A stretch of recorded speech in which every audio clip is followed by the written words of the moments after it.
Hey everyone, Matron here, bringing you another StarCraft 2 commentary, this time Game 2 of the clan war between Root Gaming and Fnatic Gaming. If you haven't checked out Game 1, pause now, check it out on my channel, Matron StarCraft at youtube.com, and then come back and watch this one. If you did watch Game 1, then you saw TT1 take down Cats in the first game of this clan war, and TT1 doing a good job scouting out the 7 pool of Cats on Steps of War. Cats coming with some Zergling pressure, TT1 getting down a Forge, and then a few cannons as well, able to repel those Zerglings, and then also doing a miraculous job scouting out the gold expansion of his opponent, and I think that really was the turning point, as he was not going to allow Cats to get up and running off that gold, pushed out some sentries and stalkers, great force fields on the Zerglings as well, and now TT1 will be able to take on the next member of Root Gaming. He will be spawning as the green Protoss player, and his opponent will be Root Kiwikaki, one of the top Protoss players in the world in my opinion. And the funny thing, or the difficult thing when you do play against Kiwikaki, is not only is his control great, his macro great, but this guy just comes up with the strangest, most creative build orders, so when you do play against him, you have no idea what he's going to be doing. In an MLG game, he took off Idra. On Blistering Sands, he did a great timing push where he dropped 2 Immortals into the back of Idra's base before he had Roaches up, and then he was able to warp in Zealots, and just very creative play. You hardly ever see the same thing 2 games in a row from Kiwi. So if I was playing somebody, I would not want it to be Kiwikaki, but TT1 a very strong showing in that game against Cats. Will now have to flex his PvP here, as we see Kiwi spawning as the yellow Protoss in the northern position here.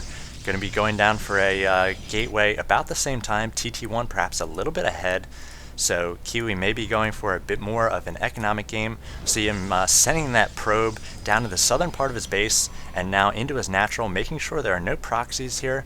So in these games, it is a one and done in this clan war format, as once you do lose one game, it's up to your other clan mates to step in, so you don't want to die to cheese here. Kiwi doing a very thorough job with that probe, making sure that TT1's not going to be hiding anything. So we do see TT1 now moving across towards the base of Kiwikaki, second pylon going up for Kiwi, and it looks like a Cybernetics core already going up for TT1. So TT1 going to be a little bit ahead here on the Cybernetics score. Kiwi just now starting it. TT1 may be about 20 game seconds ahead. So Kiwi getting up his Cybernetics score, and both players just attacking the initial pylon here. We do see that TT1's actually a bit side-capped. 18 out of 18 right now. Getting down that early Cybernetics core often costs you that second pylon. We see him getting the second pylon now, canceling the one probe that he did have queued up, but he will be able to start that warp gate tech right away, adding another gateway with the excess minerals he did have saved up. But again, he will be side capped at the moment. If we check the income tab, already 19 harvesters to the 18. We see the Zealot in the base of Kiwikaki able to take down that probe. So TT1 slipping a little bit with that scouting probe. Will not be able to see the second production structure thrown down for Kiwikaki. Kiwi again placing another pylon there, making sure that he's below that side cap. And 20 harvesters to the 18, so Kiwi's still far ahead. If we check the production tab though, looks like both players are on their warp gate tech. Kiwi about 25 seconds behind, so again that later Cybernetics score going to delay that warp gate tech just a little bit.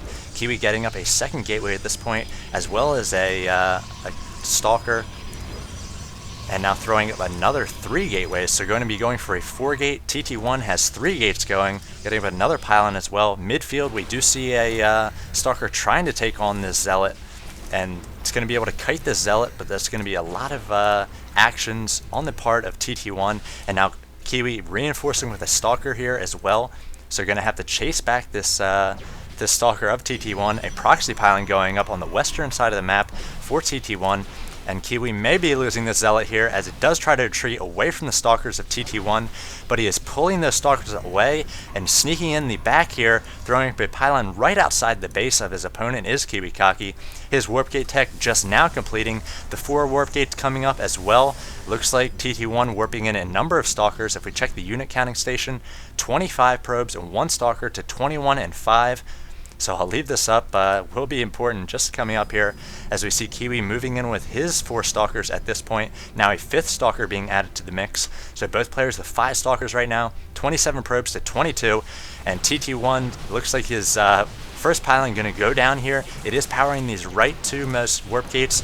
So we will soon just be on the 1 warp gate. He was able to get another round of Stalkers in, so he's up to 8, and he's in the base of KiwiKaki. Both players a little bit of a base race right now, attacking with these Stalkers. No Zealots on the field. Looks like TT1 is going to lose all of his pylons in his main base. Now going to be sending his probes to perhaps attack these Stalkers, warping in some pylons in the base of KiwiKaki. Looks like TT1 going to be all in here, sending all of these probes to the base of KiwiKaki. Kiwi doing his best to take them down as they do retreat, and now pulling probes off the line is KiwiKaki as well. Going to try to get us around, do some damage onto these Stalkers of TT1. He was able to get a pylon up here, so if we can get some more Stalkers warped in before the pylon goes down, it looks like he will get 2, in fact. So it is now 17 probes and 7 Stalkers versus 14 and 7. Kiwi doing a good job trying to get us around on these Stalkers with the probes. Probes able to focus one down.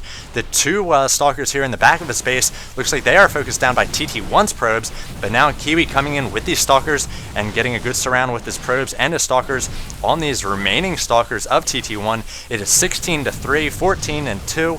And it looks like the probes of TT1 in the northern part of the base not doing anything. They did take down a Stalker up there and then just stood there. And now TT1 finally realizing, pulling his probes back into the battle here. But it is 14 and 3 to 11 and 1.